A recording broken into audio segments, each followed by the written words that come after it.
Are you one of the 75% of contractors whose financial statements are inaccurate? Find out.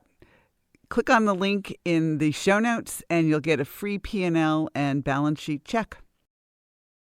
This is Contractor Sense with Ruth King. Welcome to Contractor Sense. Here you discover ideas, tactics, news, and information that matters to your contracting business and you. I'm your host, Ruth King. This episode is sponsored by Financially Fit Business. Get the business tool that helps you grow profitably, build wealth, and significantly impact your life and the lives of your employees. Go to www.financiallyfit.business and get started today. Thank you for joining us. Here is how we will help your business and you. Pat Miller is the sole owner of Blue Diamond Construction Company. For more than 30 years, she has worked in the commercial metal framing business. Yes, another woman business owner. Yay. Her book, Kicking Karma's Ass, is her story. It's amazing, and she has kicked karma's ass. And I'm going to let her tell you about it. Why?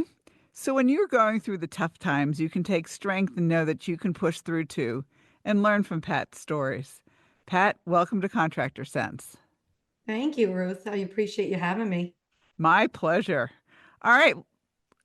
As we talked about, who wrote the intro to your book, the forward to your book, a police officer, wasn't it, if I remember correctly? Yeah, she's pretty tough, that girl. So she is a very dear friend of mine. We met in the construction industry. She's very successful, go-getter. She actually just became the first, she just passed her test to be the captain. Very Uh, good. yeah, she goes after everything. She never, no grass grows under her feet. But her name is Ingrid Baird. She, like I said, she's a friend of mine, and we were introduced to each other by happenstance. The story is in my book.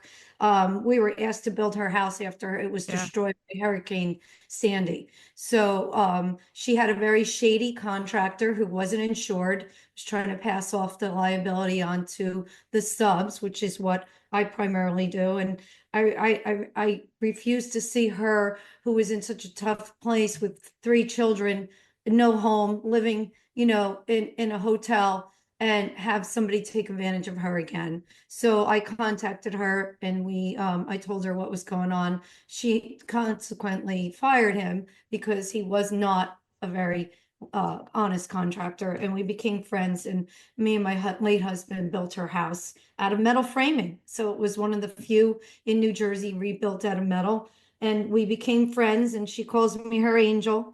And I really reached out to her to do that because she has a very close connection to me, because we were building her house. My late husband was diagnosed with cancer. So it was one of the last structures that he built before he passed away. And we have a very special relationship. Cool. All right. Yeah. So in the beginning, you and your husband ran the business, correct? Correct. And then Correct. he passed away, and guess who got the business? Yeah. So, interesting story. It's all in my book. I always played the back seat, the necessary evil in our industry, in our company. My husband was the man's man, out in the field. And when he got sick, I took 2 years off, and I kind of, it was kind of, when he passed away, it was, what do I do now? I took 2 years off. I was broke. I was in debt, spent my life savings trying to save his life from cancer with all, immunotherapies and drug therapies that weren't covered by insurance. So, when he was dying, I said, I don't know what I'm going to do. He's like, you're going to run the company. I taught Yeah. you well, and you're going to continue doing what you've done for the last, at that point, it was 26 years. So I had to wake up the day after his funeral, and I had to run the business by myself. And it was scary, It's very scary when you're used to being with someone. I was with my husband since I was 16.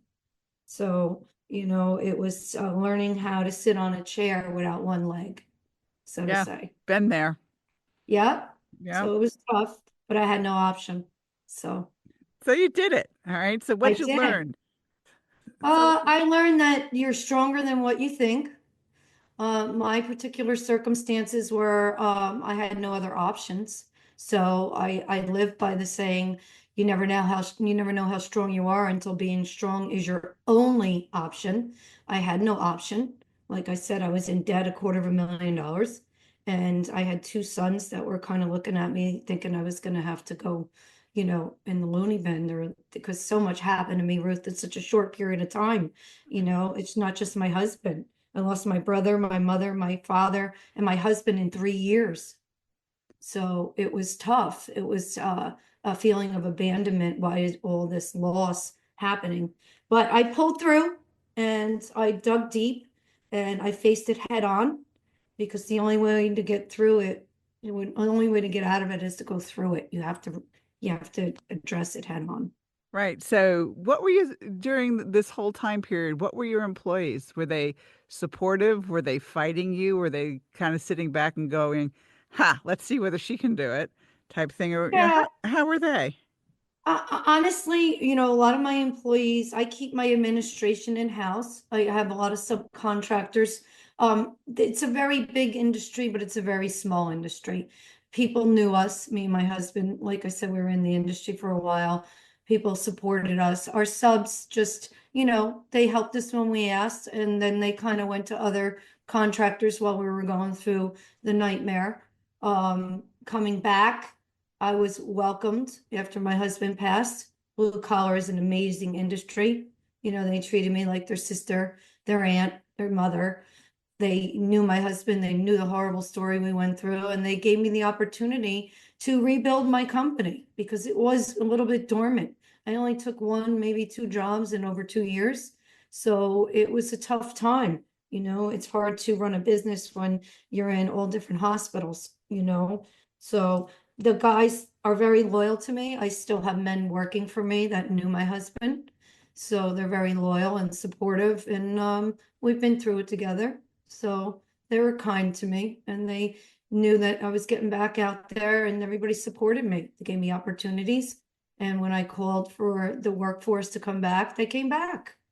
So That was good. I'm glad that they did. That makes your life a little bit easier. it does. It does. Knowing that you have a team behind you is very important, because you can only perform with those men. My men, if I don't have my men, I don't have a company. That's So, true. yeah, If you don't have yeah, customers, you don't have a company. If you don't have your guys, you don't have a company. I mean, yeah, you very need true. both. You need both. You need both. It's a balancing act, and I try to treat them with the respect that they've treated me with, and I pay them well, and I pay them. That's the biggest thing nowadays. Yeah. Some of these guys, they go and work for other contractors. They owe them 1,500, they give them 800, right? And they're like, oh, it's always behind. They don't get paid. But I make sure everybody gets paid, because without them, I'm nobody. And I believe that. Yeah. I mean, you've got to pay them. That's the bottom line. Absolutely. I pay them every week. I pay them before I pay my own bills. Yep. You have to. Yep. And my suppliers too. Without the materials, you can't build. Without the materials, you can't build, right? Yep. Absolutely. Yeah. Before we take a break, if somebody wants to get in touch with you, how do they do that?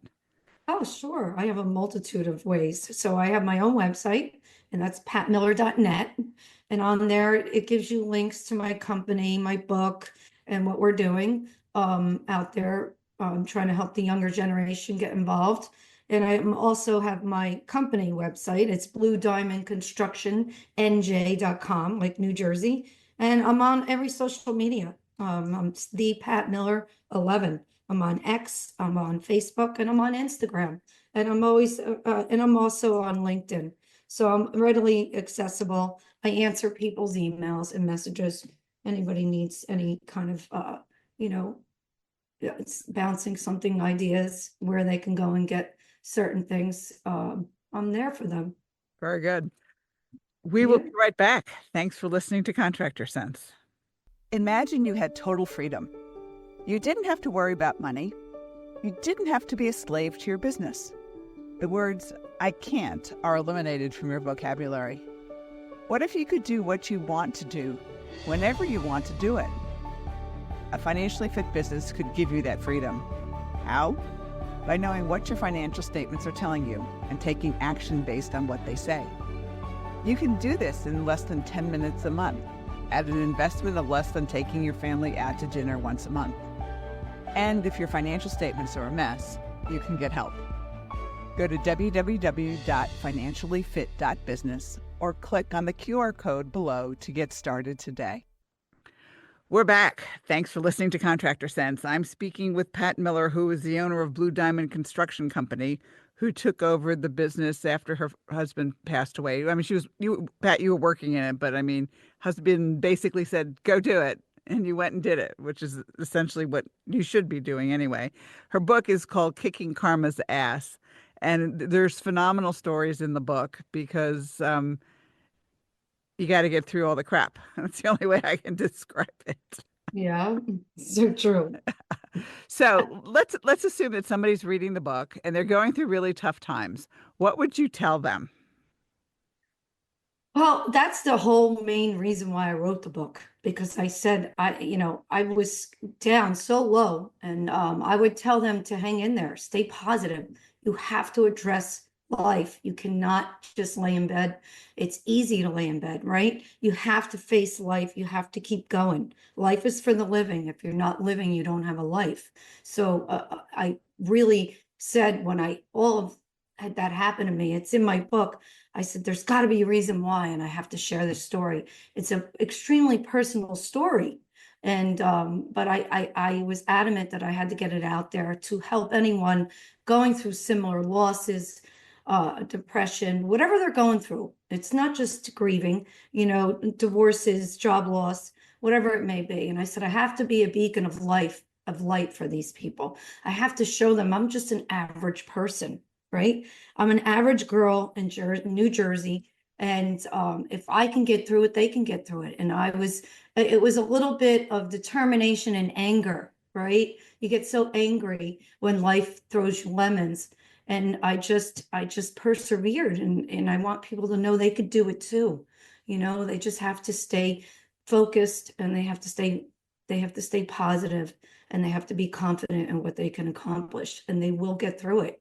They will get through it. And that's what I want them to know reading my book. So was it cathartic to write it? It was. Yeah, it was. It was healing. It was, writing a book was always at our dinner table. Me and my husband always talked about it because in the construction industry is crazy in itself, right? And then and then I did retrospectively, I examined my entire life, and I realized that we're all exactly where we're supposed to be, and we're a direct result of the choices that we make and the experiences that we go through, and they all happen for a reason. And I went through writing the book, and Ruth, it's incredible when you write a book, and it is cleansing. And I just found out, when looking back, when you write it so quickly and it comes out pretty good, I think it's a good book. I get a lot of good responses on it. And you realize that it was meant to be because it was easy to write. So it was meant to be. And I've gotten quite a bit of feedback from people. And I always said, writing the book, if I can help one person, then the book is a success. And I've helped thousands. So to me, it's very fulfilling. I've accomplished what I wanted to accomplish. And I can only hope that it continues to help people. Yeah, that's the idea. Yeah. Yeah. If, you know, read it, even if you read a couple of chapters, um, Yeah. it's kind of worth it. And from that perspective. So what's next for Pat Miller? Oh, I got so much going on right now. I'm still a contractor, so I'm still building commercial buildings here in New Jersey. I'm getting into starting to develop, doing some joint ventures. We have some internships coming on board over this summer. I'm also trying to bring a group of successful women in the industry together to help some younger girls in high school and do mentorship programs, colleges, VOTEX. So we're doing that. And eventually I'd like to, like I said, develop my own thing and reach out, be more of an owner's rep. Over the years, I've watched a lot of developers not get what they pay for because they don't really know what they're paying for. So that's another part of an arm that I'm working on, is trying to be owners' representatives and ensure that they're getting what they're paying for. So I got a lot going on. I'm not going to forget where I came from, building commercial buildings is what got me where I am. So I'm still doing that. But we got a lot of stuff going on. It's all positive. It's good stuff. Yeah, absolutely. And Yeah. I would suppose, I don't know this for a fact, but you can enlighten me, that there is a lot more respect for you now than there was probably 4 or 5 years ago because they know you know what you're doing, number one. Number two, you're not going to take any crap.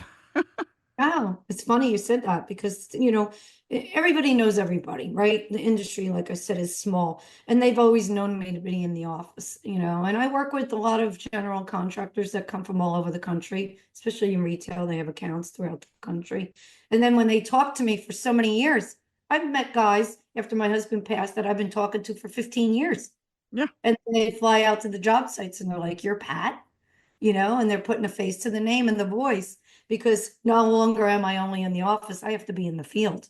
So I go in the field and I snap the lines and I meet with the GCs and the owners, and now they have a face to the name and the voice. So, and yeah, they do. I still get a lot of pushback. Some guys who don't know me, they look at me when I come on site and they're like, "Oh God, here comes a woman," right? yeah, And then I start talking and they're like, "Oh crap, she knows what she's talking about." So, there's a lot of respect that way. And, guys who know my story, they're like, "You did it, kid. You rebuilt the business. It's hard to rebuild. I had to do a reset on my entire career. yep. You know, And you I had did to, it. I did it. I did it. I built it back bigger than it was when my husband was alive. Right. So another accomplishment that I'm proud of. You should be. Thank Give you. us how to get in touch with you again. Sure. It's patmiller.net. That's my personal email. It tells you where I'm going to be at, what's going on, has links to my company. And that's also Blue Diamond Construction NJ, like NewJersey.com. And I'm all over social medias, the Pat Miller 11. And I have a great communications firm that keeps people abreast of what I'm doing, where I'm going, and all of our experiences. And we have a good little clip on the social medias. It's a little video session of building buildings. So started out as a joke, Ruth, and we made it into Behind the Blueprint with Pat Miller. So I take people through the process. A lot of women don't know the process of building a building. So it's a good little, clips of each project I go on. I pick and choose which ones, and we record it from going there, slab, demo, all the way out the door with the owners moving in, finished product. So, it's a good little session there to watch. If you don't know about construction, I think it's pretty informative as well. Very good. Pat, thanks so much for being with us. Welcome. Thanks for having me. And thanks to all of you for joining us. Choose one thing that you discovered and implement it in your business. These ideas, tactics, and strategies help you make more money, have more free time, and give back. If you like today's program, spread the word. Please review this podcast on any device you're listening to it on. Help a fellow contractor make more money too. For comments or questions, call me at 770-729-0258 or email Ruth King at hvacchannel.tv. Thanks for listening. Have a great and profitable day.